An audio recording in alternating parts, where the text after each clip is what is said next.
আসসালামু আলাইকুম। দেখেন ভাই, আমি একটা অন্যায় করছি, যে অন্যায়ের কোনো ক্ষমা হয় না। তারপরও আমি আপনাদের সবার পা ধরে ক্ষমা চাইতেছি। আমাকে আপনারা সবাই মাফ করে দেন। ধন্যবাদ। ছোট ভাই হিসেবে আমাকে মাফ করে দেন। আর আমি বারে বারে আমি আপনাদের কাছে কিন্তু ক্ষমা চাইতেছি, যে ভাই একটা ভুল আমি করছি, ভাই একটা ভুল আমি করছি, আমাকে ক্ষমা করে দেন প্লিজ। অথচ আপনারা আমাকে ক্ষমা করতেছেনও না, আরো আমাকে হুমকি দিতেছেন।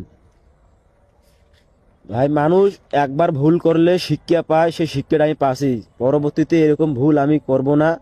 আমি আপনাদেরকে কথা দিতেছি ভাই, বিশ্বাস করেন, শুধু একবারই।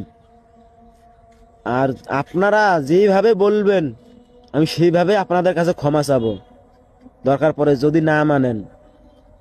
আর আমি তো বলছি ভাই, আমি আইনের আশ্রয় নেব। তারপরও আপনারা তাও আমাকে কোনো ক্ষমাই করতেছেন না ভাই। ভাই আমাকে ক্ষমা করেন, আমি আর জীবনে এরকম কাজ করব না। শুধু একবার, একবার শুধু আমাকে ক্ষমা করে দাও। তা সবাই ভালো থাকেন। আসসালামু আলাইকুম। আসসালামু আলাইকুম।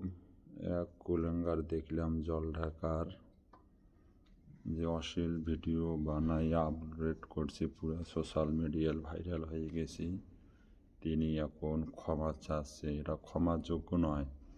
এটা জল ঢাকার থানা দৃষ্টি আকর্ষণ করে বলছি, একে আইনের আওতায় আনা উচিত।